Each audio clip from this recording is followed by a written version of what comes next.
अपना भाषा अपना माटी के पहचान रहे दी। अपना भाषा अपना माटी के पहचान रहे दी। कितनो बोली बाकिर ने छो सम्मान रहे दी। अपना भाषा अपना माटी के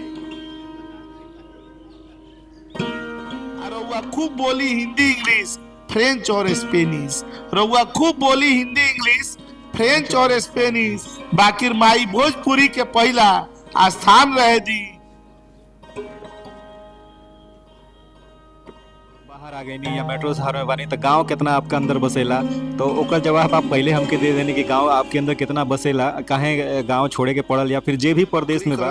आईटी सेक्टर में बानी हम, लेकिन चाहे हम मेट्रो सिटी में रही कहीं भी रही अपना भाषा से प्रेम स्नेह जो ऐसे ही बा। शायद पूरा जिंदगी के आखिरी सांस तक मातृभाषा खातिर हमनी के जितना भी सेवा यथासंभव हो पाई वो जारी रही। तो क्या लगा था भोजपुरी जौन बाटे कि आज भी संविधान के 8वीं अनुसूची में नहीं शामिल, तो का कुछ बदल सकेला संविधान की 8वीं अनुसूची में भोजपुरी के शामिल भइला से?